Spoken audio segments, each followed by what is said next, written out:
It was one of those mornings when the air inside the courthouse felt heavier than usual. The walls were silent, yet every sound, the shuffle of papers, the clicking of shoes, the murmurs of lawyers, seemed louder than it should have been. People came and went, waiting for their cases to be called, but one particular hearing had drawn quiet attention from everyone in the room. At the center of it all sat a teenage boy named Ethan Miller, only 17 years old. He was thin, nervous, and dressed in an oversized shirt that clearly didn't belong to him. His hands were locked together, knuckles white, as if he was trying to hold himself together. He wasn't a bad kid. Anyone could tell that by just looking at him. But that morning, Ethan was in trouble. Serious trouble. The judge, a calm man in his late 50s with glasses perched on his nose, read through the file in front of him. The papers detailed a list of charges: vandalism, breaking and entering, and theft. To the court, it sounded like another case of a troubled teen making reckless decisions, but no one in that room knew what really led to that moment. Not yet.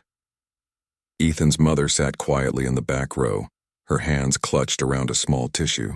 Her face showed exhaustion more than anything else, dark circles under her eyes, worry lines on her forehead, and the kind of pain only a parent could carry. Every few seconds she would glance at her son, her lips moving silently, maybe whispering a prayer or just trying to give him strength. The prosecutor, a young woman in a navy suit, began speaking in a firm voice. "Your Honor, this is a case involving property damage and theft at a local grocery store. The accused was caught on surveillance cameras entering after hours and taking food items, blankets, and cleaning supplies. This is not the first instance of similar behavior in the area, and we're recommending community confinement for 6 months." Her words echoed around the courtroom. To her, it was just another case to close. But to Ethan, every sentence felt like a punch to the chest. He kept his head low, eyes fixed on the table. He didn't argue, didn't interrupt. He just sat there still, as if accepting whatever was coming his way. The defense attorney, a tired-looking public defender assigned to the case, tried to argue that Ethan had no prior record, that this was his first offense and that there were special circumstances. But the judge didn't seem convinced yet. He looked at Ethan and asked gently, "Do you understand the charges against you, son?" Ethan nodded weakly. "Yes, Your Honor. Do you have anything to say before we proceed?" The judge asked. For a moment there was silence. Everyone waited for Ethan's lawyer to answer, but to everyone's surprise, Ethan spoke instead. "Your Honor." His voice was quiet at first, barely above a whisper. Can I say something, please?" The judge blinked, slightly surprised. "Go ahead." The room grew still. Even the court clerk paused in her typing. Ethan took a shaky breath and stood up slowly. His legs trembled, but he didn't sit back down.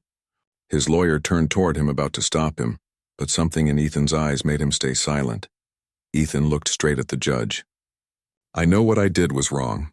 I know I shouldn't have gone into that store," he began, his voice shaking but growing louder with every word. "But I wasn't trying to steal for fun or because I wanted to. I did it because I didn't know what else to do." The prosecutor frowned slightly. The judge leaned forward, curious now. Ethan's mother covered her mouth, trying to hold back tears. Ethan continued, "My mom and we've been living in the car for almost 2 months. She lost her job after the factory closed down, and we couldn't keep up with rent. We tried everything, but after we got evicted, we had nowhere to go. We sleep in a parking lot near the bus station. It's cold there at night, and my little sister gets sick a lot. That night it was freezing, and she hadn't eaten all day." The courtroom fell completely silent. You could hear the faint hum of the ceiling fan above. Ethan's voice cracked as he went on. "I didn't mean to hurt anyone. I just wanted to find something to eat and maybe a blanket. I wasn't thinking about the cameras or the alarms. I just thought, if I could get something to keep her warm, maybe she wouldn't cry that night." He wiped his face with the back of his hand, embarrassed by the tears. "When the police caught me, I didn't fight them. I told them the truth. I told them I was sorry. But they said sorry doesn't fix broken glass. And they're right. It doesn't." The judge said nothing. The prosecutor looked down at her notes but didn't write anything. Even the bailiff, standing tall near the door, shifted uncomfortably. Ethan took another deep breath. "I know I broke the law, and I'll take whatever punishment you think I deserve. But please, I just wanted to explain why. I wasn't trying to get away with anything. I was just trying to help my family. Then he paused and looked directly at the judge. "I'm not asking for mercy. I just wanted someone to understand." For a moment, no one knew what to say.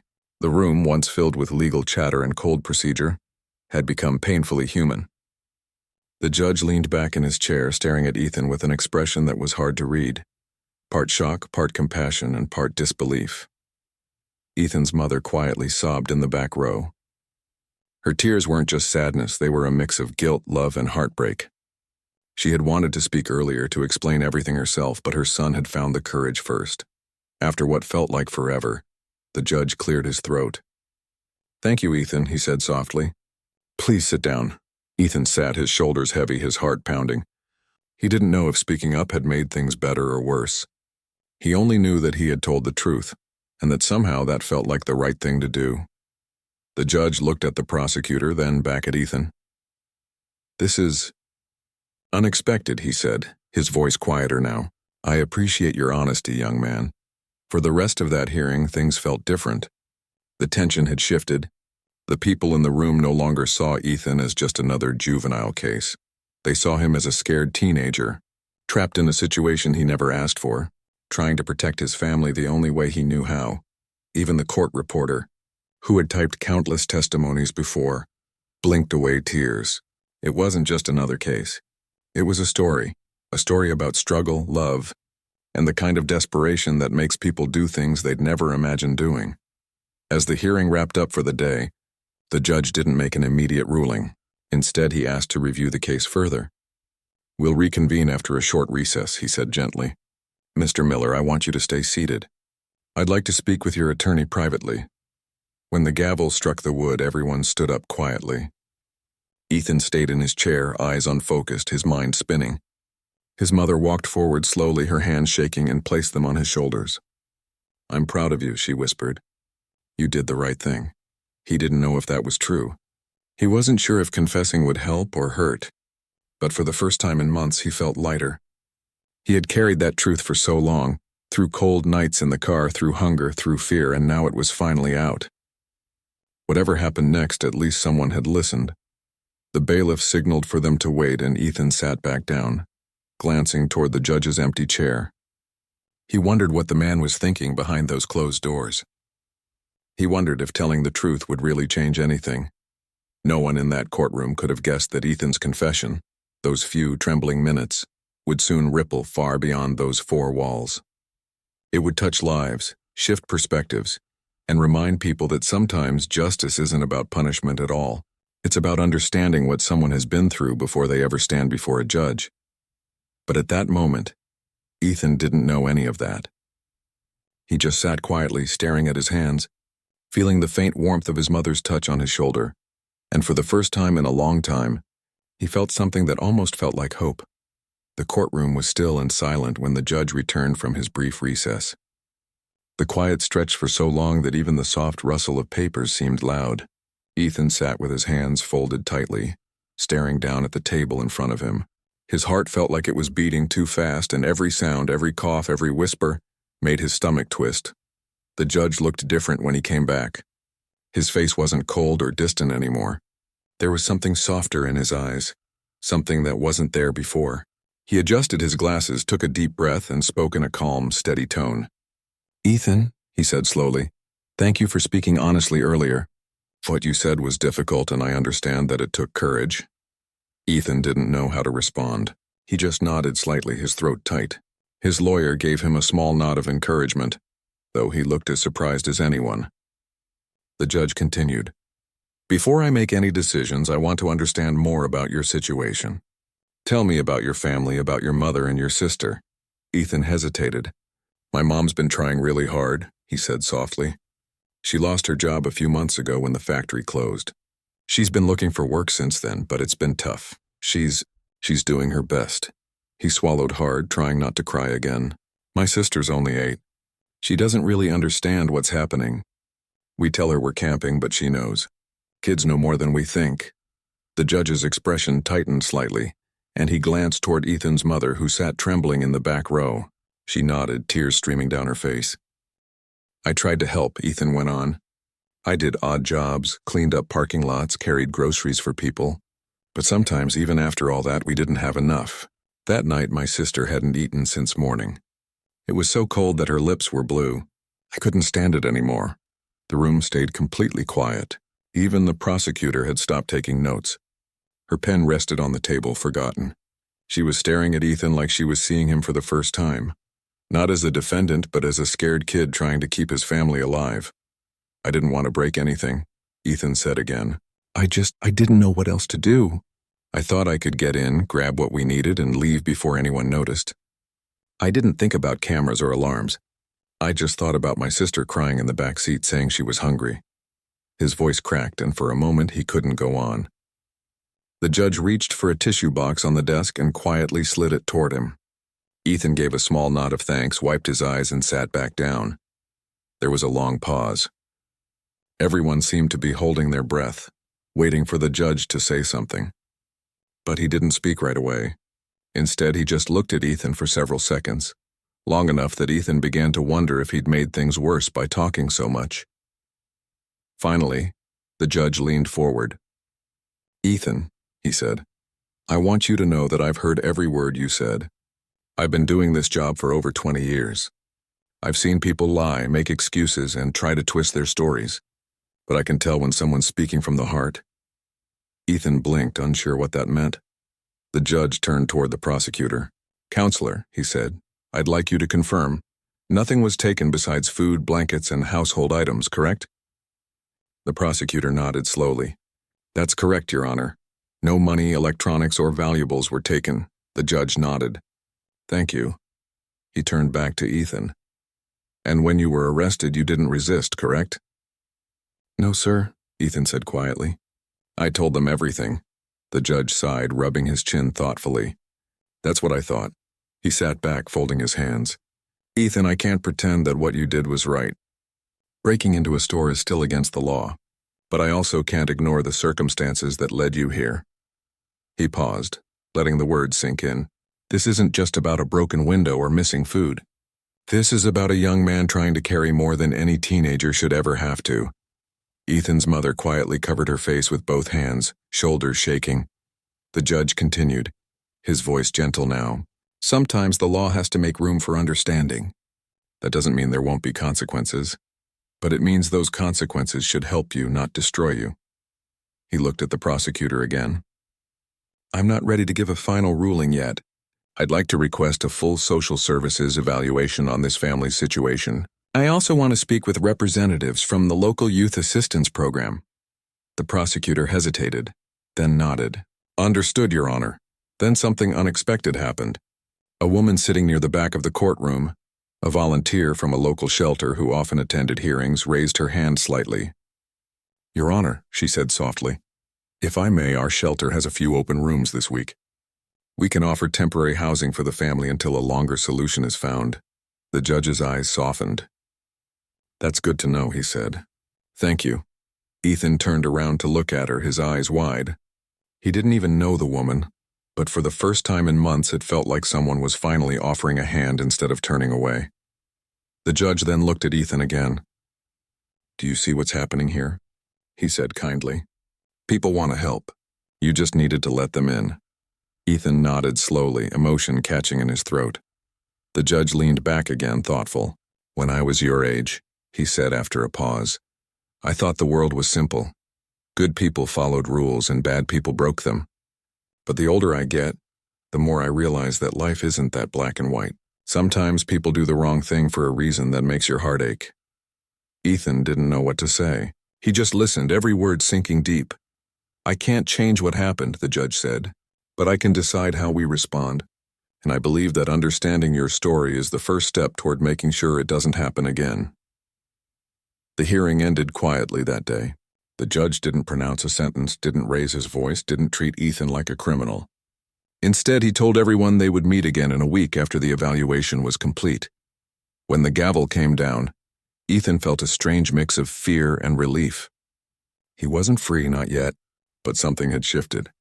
For the first time since this nightmare began, it didn't feel like the whole world was against him.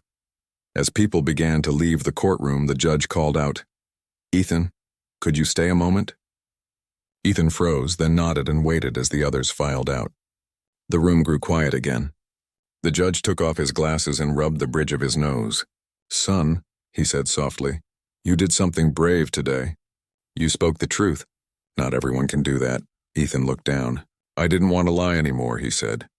"I'm tired of pretending we're okay." The judge smiled faintly. "Honesty like that can change things. Maybe not overnight, but it matters." He reached into his coat pocket and pulled out a small card. "This is the number for a local youth program. They help kids in difficult situations find jobs, training, and even scholarships. I want you to call them tomorrow. And if you have trouble getting through, tell them the judge himself told you to call." Ethan hesitated before taking the card. "Thank you," he whispered. The judge gave a small nod. "Go home with your mother tonight. Take care of your sister. We'll talk again soon." When Ethan finally walked out of the courtroom, the air outside felt different. The same cold wind brushed his face, but this time it didn't sting as much. His mother came up beside him, slipping her arm through his. "I told you," she whispered. Telling the truth was the right thing. He smiled faintly. For the first time in a long time, the road ahead didn't feel like a dead end. As they walked toward the parking lot, a reporter who had been covering the case stood nearby, camera lowered. She didn't rush to shove a microphone in his face. Instead, she simply said, "That was very brave, young man." Ethan nodded politely, unsure what else to say. He wasn't trying to be brave. He was just trying to survive. That night, as they sat in the car parked near the shelter that had offered to help them, Ethan stared out the window, thinking about everything that had happened. The courtroom, the confession, the judge's words, it all replayed in his head. For the first time, he felt like maybe, just maybe, someone truly understood. He glanced back at his sister, sleeping soundly for once, wrapped in a blanket someone had donated at the courthouse. His mother sat quietly beside him, holding his hand. The world outside was still hard, still uncertain, but there was something new in the air, something like hope, or maybe the beginning of change. Ethan didn't know what the future would bring, but he knew one thing for sure. The truth had finally been spoken, and it had changed everything. When the courtroom gathered again a week later, the mood felt different. The same wooden benches, the same soft hum of the air conditioner, but somehow everything carried more weight. People weren't just here to watch another hearing. They were waiting to see what would happen to a boy who had moved an entire courtroom with his honesty. Ethan sat quietly beside his mother. This time he wasn't wearing the same oversized shirt. A volunteer from the shelter had given him a clean jacket, and though it was a bit big on him, he wore it proudly. His hair was trimmed, and he looked more like a young student than a defendant. Still, his hands trembled slightly as he waited for the judge to arrive. His mother squeezed his hand. "No matter what happens," she whispered, "I'm proud of you." He nodded and tried to smile, but the nerves were eating him up inside. He didn't know if the judge was going to show kindness again or decide that the law had to take its course. When the judge entered, everyone stood. He carried the same calm presence as before, but something in his eyes showed that he had thought deeply about this case. He nodded to the courtroom, then looked directly at Ethan. "Ethan," he said, "I've reviewed everything. The social report, your family's situation, and your behavior since the last hearing. I've also spoken with several community organizations that have shown interest in helping you and your family." Ethan's stomach tightened. He could feel every heartbeat in his chest. The judge continued, "Before I speak further, I want to say something not as a judge, but as a person, as a father." The courtroom went completely still. Even the prosecutor folded her hands and looked up. The judge leaned forward slightly. "When you stood in this room last week and told the truth, you reminded all of us why we do this work. It's easy to sit behind a bench and read rules from a book, but sometimes we forget that the people sitting in front of us aren't just names on a file. They're human beings with fears, pain, and stories that deserve to be heard." Ethan swallowed hard, unsure if he should look at the judge or keep his head down. "You told the truth even though it could have made things worse for you," the judge said softly. "You didn't try to make excuses. You took responsibility, and that takes courage. You said you weren't asking for mercy, but what you did ask for was understanding, and that, young man, is something you've more than earned." Ethan's mother couldn't hold back her tears. She covered her mouth, trying to stay quiet, but her emotions got the best of her. The judge paused and looked around the room. When I heard your story, I'll be honest, it kept me awake that night. I thought about your sister, about your mother, and about how easily someone's life can fall apart. We often think that people in trouble are different from us, but they're not. Life can change in a moment, one lost job, one accident, one illness, and suddenly everything you thought was safe disappears. He stopped for a second, his voice catching slightly. We like to think the justice system is about fairness, but real fairness starts with compassion. Without that, the law loses its meaning. The people in the courtroom listened in silence. Even those who had come for unrelated cases seemed frozen, caught up in the moment. Then the judge turned back to Ethan. You broke the law, yes, but what you did wasn't out of greed or harm. It was out of desperation and love, and I can't ignore that. Ethan felt his breath shake as he tried to hold back tears. He didn't know what was coming next, but something about the judge's tone gave him a small flicker of hope. I've decided, the judge said after a pause, that I will not send you to a detention facility. Instead, I'm assigning you to community service, 100 hours, to be completed at the same shelter that has been helping your family. You will assist with food distribution, help with cleaning, and work with children your sister's age. Ethan blinked, unable to believe what he was hearing. The judge continued, This isn't meant as punishment, but as a chance for you to give back, to learn, and to rebuild. Your record will be cleared if you complete it successfully. Do you understand? Ethan nodded quickly. Yes, sir. I understand. Thank you. His voice cracked halfway through. The judge smiled faintly. Don't thank me. Thank your honesty. That's what brought you here today. The courtroom began to buzz softly as people whispered to each other. A few even smiled. The prosecutor stood and said respectfully, Your Honor, the state agrees with your decision. It was rare to see a prosecutor agree so quickly, but even she knew this case wasn't about winning or losing. It was about doing what was right. As the hearing ended, the judge looked at Ethan one last time. Before you go, there's one more thing, he said. I'm going to personally contact a youth mentor program for you. They work with students who have faced difficult situations. They'll help you with education and job training. You're a smart young man, Ethan. Don't waste this chance. I won't, Ethan said, his voice full of determination. When the gavel came down, people in the courtroom actually clapped softly, something that almost never happened in court.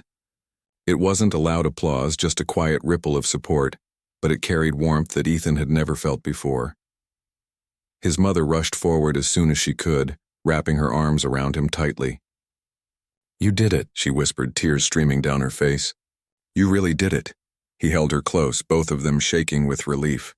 For the first time in a long time, they felt safe. Not completely, not forever, but enough to breathe again. As they stepped out of the courtroom, the same volunteer from the shelter waited near the doors. We've got a room ready for you, she said with a kind smile. And don't worry, honey, it's warm. Ethan smiled for real this time. Thank you, he said softly. Later that evening, they moved into the shelter's small family room. It wasn't much, 2 beds, a dresser, and a shared bathroom. But to Ethan, it felt like a palace. His sister ran around excitedly, laughing as she jumped on the bed. His mother sat down, covering her face with her hands as tears of relief poured out. Ethan stood near the window looking at the city lights outside. He thought about everything that had happened, the courtroom, the judge's words, the second chance he never thought he'd get. He couldn't stop thinking about the moment the judge said, "Compassion is where fairness begins." Those words echoed in his mind like a promise. That night, for the first time in months, Ethan slept in a real bed. He didn't hear car horns, didn't feel the cold air pressing against the windows. All he could hear was his sister's gentle breathing and his mother's quiet prayer of thanks. The next morning, he woke up early and helped his mother serve breakfast at the shelter kitchen. The same volunteer who had helped them greeted him with a smile. You ready to start your community hours? She asked. Ethan nodded. More than ready. As he worked that day, stacking food boxes, sweeping floors, and handing out meals to others who had fallen on hard times, he began to understand something the judge had meant. Helping others didn't just change their lives. It changed his too. Every smile, every thank you, every small act of kindness reminded him that he wasn't powerless. He could make a difference. When he took a break, he saw his little sister sitting at a table drawing a picture. He looked closer and saw that she had drawn their family, all three of them, standing in front of a small building with a heart above it. She had written home in big, uneven letters. Ethan smiled, tears stinging his eyes. He knelt beside her. "That's beautiful," he whispered. She grinned. "We have a home again," she said proudly. And in that simple moment, Ethan realized that sometimes life doesn't give you what you expect. It gives you what you need, a chance to start over, to be seen, to be understood. Back in the courtroom, the judge sat alone in his office, looking out the window. He thought about the boy with tired eyes and quiet strength. Most cases faded from his memory over the years, but he knew this one wouldn't. It reminded him that justice was more than laws and verdicts. It was about people. He smiled faintly to himself and whispered, "Sometimes the truth really can change everything." And somewhere across the city, a young boy who once stood trembling in a courtroom was learning just how true that was. The days that followed were the first calm ones Ethan had experienced in a long time. He no longer woke up to the sound of traffic outside a cold car window. Instead, he woke to the smell of coffee in the shelter kitchen, the soft chatter of people starting their mornings, and his little sister humming as she brushed her hair. The small room they stayed in was plain but cozy. There was a heater that worked, clean beds, and a window that let the sunlight pour in each morning. Ethan's mother seemed lighter now, her smile returning bit by bit after being gone for so long. And Ethan, though still nervous about what came next, finally felt like his life was moving somewhere better. Every morning, he helped out at the shelter before school. He swept floors, served food, and sometimes helped unload boxes from delivery trucks. The people there treated him kindly. No one looked at him like a criminal. They treated him like someone who was trying, someone who deserved a chance. One afternoon, while he was wiping down tables, the shelter director walked over to him with a warm smile. "You're doing good work, Ethan," she said. "You've got a strong heart. Most kids your age wouldn't wake up early every day to help others, especially after everything you've been through." Ethan shrugged shyly. "I just want to give back," he said. "People helped us when we needed it most. It feels right to help now." The woman nodded. "That's exactly the kind of attitude that changes lives." Later that day, Ethan went back to school. At first, he was nervous to return. He worried what people might say. But when he walked through the hall, something unexpected happened. Nobody laughed, nobody whispered. In fact, most people just smiled at him. The story of his courtroom confession had quietly spread through town. Some kids told him they saw it on local news. "Hey," one classmate said, "I saw what you said in court. That took guts, man." Ethan didn't know what to say. He wasn't looking for attention. He just nodded, grateful that people were seeing him differently, not as a troublemaker, but as someone who stood up for what was right. That evening, when he returned to the shelter, his mother handed him a letter. "It came for you," she said softly. Ethan looked at the envelope. The return address said it was from the courthouse. His heart skipped. He opened it slowly, afraid it might be bad news. But when he unfolded the paper, he found a handwritten note. It was from the judge. It read, "Ethan, I wanted to check in and see how you're doing. I've spoken to the Youth Mentor program, and they're expecting your call. They've agreed to take you on as part of their scholarship program. If you show the same honesty and determination there that you showed in court, I have no doubt you'll do well. Remember what we talked about. Fairness begins with compassion. Don't forget that lesson. Proud of you, Judge R." Ethan read the note 3 times just to be sure it was real. His mother smiled, tears shining in her eyes. "He really meant what he said," she whispered. The next day, Ethan called the mentor program. The coordinator, a friendly man with a calm voice, told him they were excited to meet him. "We heard your story," he said. "We believe in giving second chances. Let's make the most of it."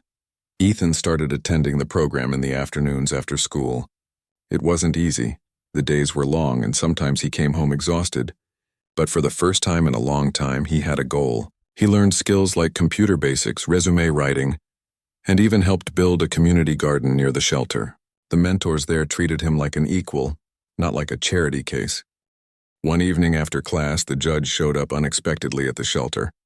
Ethan was sweeping the hallway when he looked up and froze. The judge stood there, dressed casually in a sweater instead of his black robe. "Your Honor, Ethan said, surprised. The judge smiled. Just call me sir.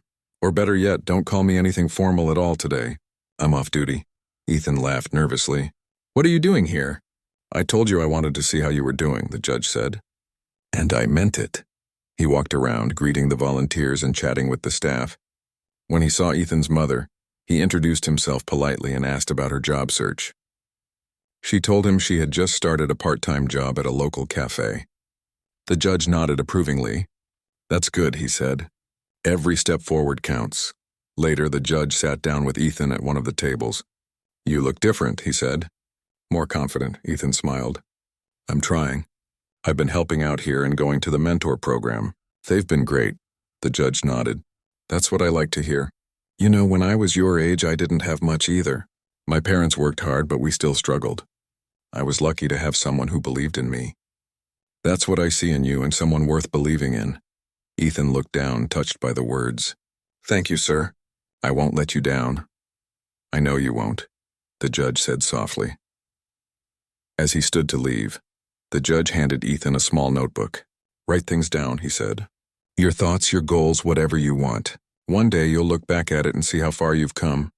That night, Ethan opened the notebook and stared at the blank pages. At first, he didn't know what to write. But then, he began scribbling down everything that had happened. The courtroom, the fear, the confession, the kindness of strangers. He wrote until his hand ached. By the time he finished, he realized the notebook wasn't just paper. It was his reminder that even the hardest stories can find light. Weeks passed, and Ethan's life continued to improve. His mother's job became steady, and they began saving money. The shelter director helped them apply for a small apartment through a housing program. When the approval finally came, Ethan's mother cried tears of joy. We're finally going home, she said, holding her children close. The move wasn't fancy, just a small 2-bedroom place with old paint and creaky floors. But to them, it was everything. Ethan hung the judge's note on his wall right above his desk, as a reminder of how far they'd come. One Saturday morning, while Ethan was helping at the community garden, a local news crew arrived. They were doing a story about young people making a difference. The reporter asked to interview him. At first, Ethan hesitated. He didn't want attention. But the shelter director encouraged him. Your story can inspire others, she said.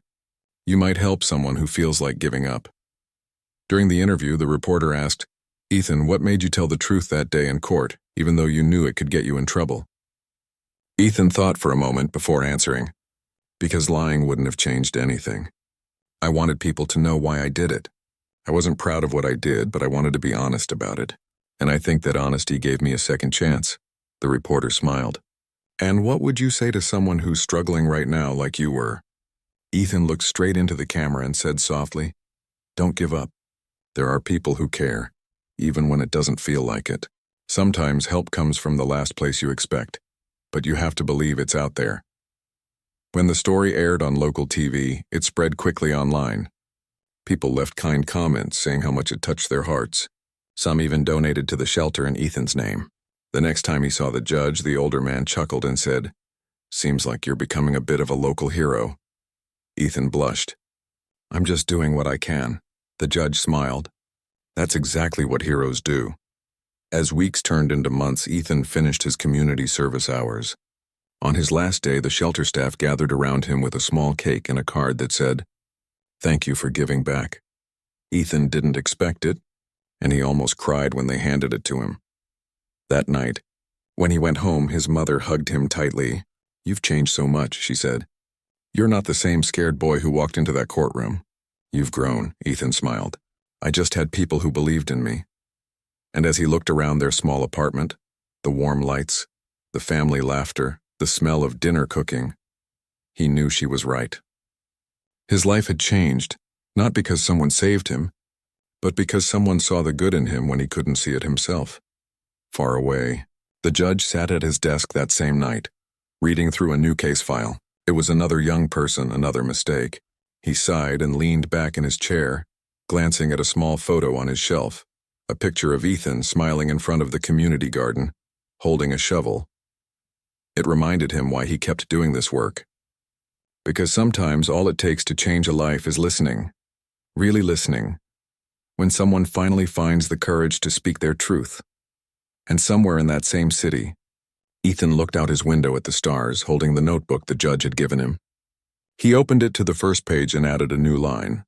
Hope isn't something you find. It's something you choose to keep alive.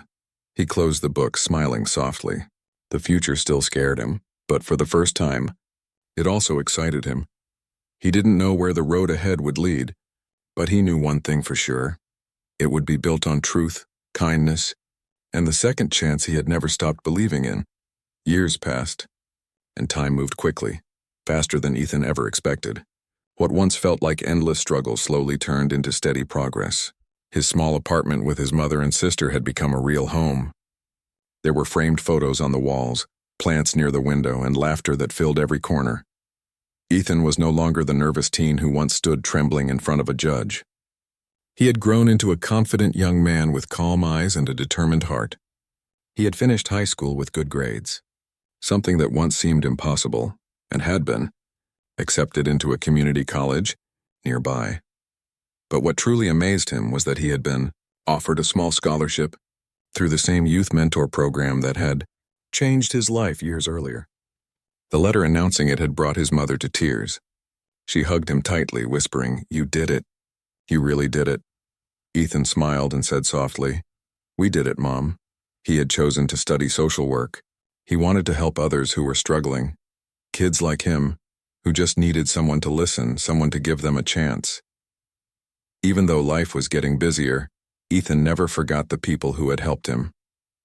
He still visited the shelter every week, volunteering to serve food or talk to the teenagers who came in scared and lost, just like he once had been.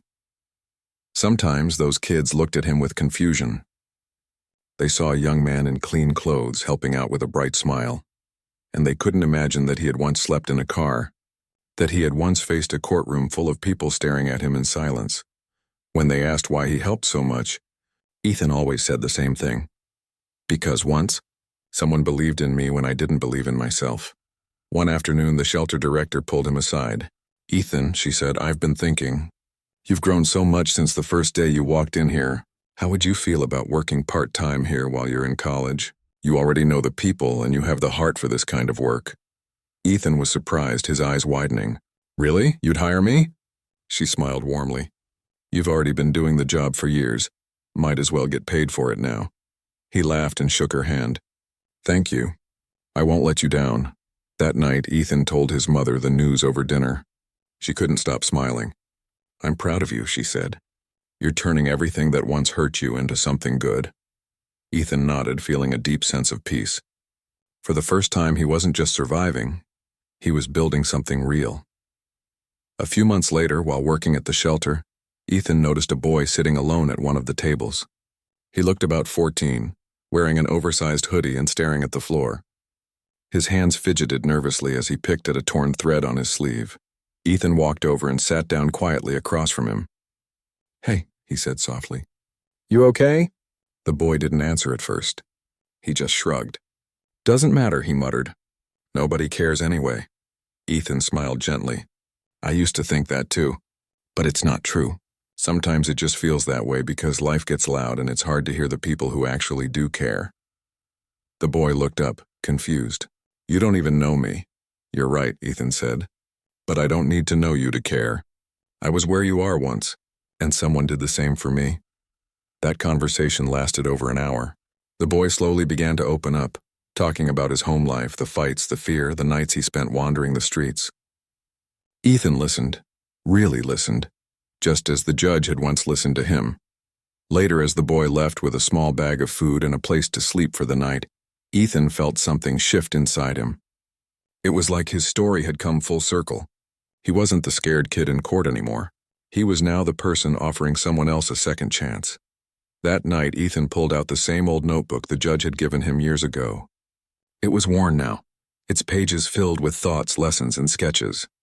He opened it to a blank page and wrote,